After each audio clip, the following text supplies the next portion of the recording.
लगा हुआ।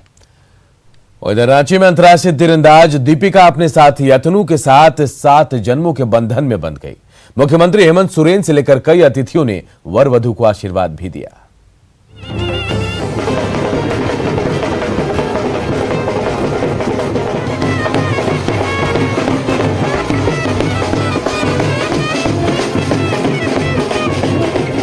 साथी तीरंदाज अतनु दास के साथ अंतर्राष्ट्रीय तीरंदाज और रांची की बेटी दीपिका ने जिंदगी की नई पारी शुरू की। मोरहाबादी के वृंदावन बैंक्वेट हॉल में विवाह की रस्म हुई। हालांकि कोरोना के चलते ओडिशा से काफी कम संख्या में बाराती पहुंचे थे। पारंपरिक रीति रिवाज से बारातियों का स्वागत हुआ।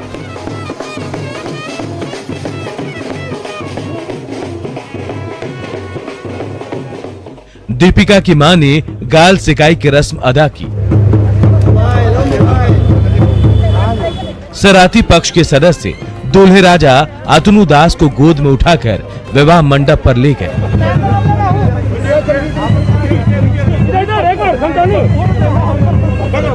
सीएम हेमंत सोरेन ने वर वधू को आशीर्वाद दिया। खेल जगत में इन्होंने एक लंबी पारी दी है अपने इस परिवार और इस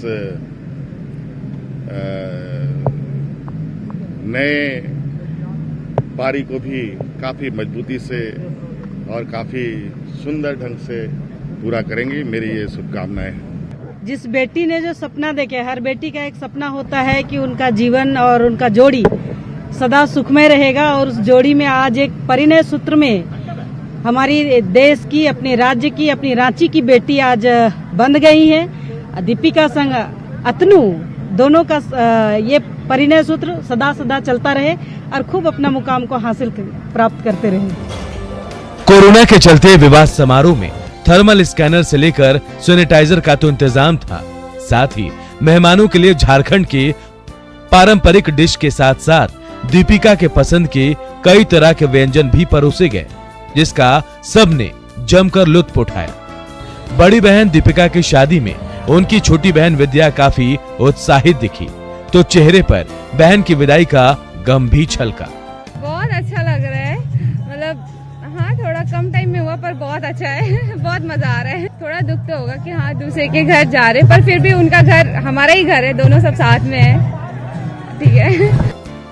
कोरोना के चलते विवाह समारोह में भीड़ तो ज्यादा नहीं थी, लेकिन उत्साह और स्वागत में कहीं कोई कमी नहीं रही।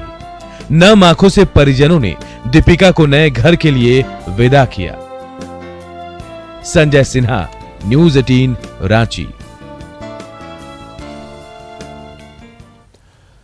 सांसद गोपाल जी ठाकुर ने दरभंगा में मखाना अनुसंधान केंद्र का निरीक्षण किया और इस दौरान उन्होंने कहा कि मिथिला क्षेत्र में बेरोजगारी और पलायन की समस्या का निदान मखाना उद्योग से ही होगा, क्योंकि इसके साथ मछली, कमल फूल और सिंघाड़ा की भी खेती होती है।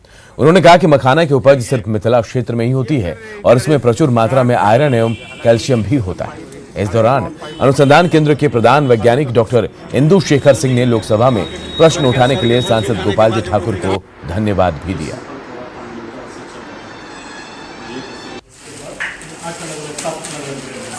हम लोग सोचते हैं कि सर के आशीर्वाद से इस मखाना अनुसंधान केंद्र का, जो कि एक मखाना अनुसंधान केंद्र इस उत्तरांचल के लिए जो अपना ये उत्तर बिहार है, इसकी एक धरोहर है। इस धरोहर में और फूल लगाने के लिए और चार चांद लगाने के लिए सर का आशीर्वाद और सर की ये हमेशा एक रही है इच्छा शुरू से ही, जब से सर इसको देखे हैं इस केंद्र को, कि इस केंद्र की विकास और बढ़नी चाहिए।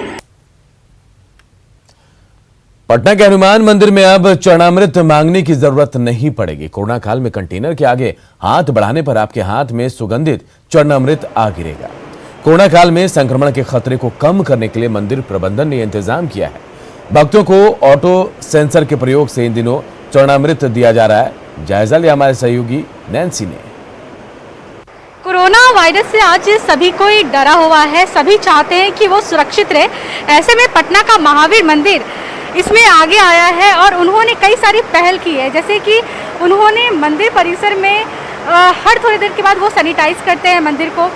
साथ में यहाँ पे सैनिटाइजेशन के लिए मशीनें यहाँ पे रखी गई है। जितनी भी यहाँ पे घंटियाँ होती सबको बंद कर दिया गया। लेकिन इस बीच में जो सबसे बड़ी अच्छी पहल उन्होंने की है मंदिर में, वो ये कि अब जैसे मंदिर में हम लोग जाते हैं तो हम लोग चरणामृत लेते हैं, लेकिन अब जब महावीर मंदिर आइएगा तो आपको चरणामृत के लिए पंडित से नहीं बोलना पड़ेगा कि चरणामृत दीजिए। यहाँ पे चरणामृत के लिए एक मशीन लगा दी गई है। मशीन सेंसर से काम करती है। आप देखेंगे कि इस मशीन में लोग आते हैं और चरणामृत के लिए हाथ आगे बढ़ाते हैं तो साथ में चरणामृत निकलता है। तो इस तरीके से लोग यहाँ से चरणामृत लेते हैं। साथ में जो खास बात है इस चरणामृत की, तो चरणामृत को यहाँ पे औषधि टाइप्स बनाया गया है। इसमें इलायची डाली गई है, जावित्री डाला गया है, तुलसी डाला गया, ताकि लोग चरणामृत जब ले तो उनके साथ साथ जो मेडिसिन चीज़ें हैं वो भी उनके शरीर में जाए। तो ये एक अच्छी पहल की गई है यहाँ पे कि कोई भी किसी भी तरीके का मंदिर परिसर में संक्रमित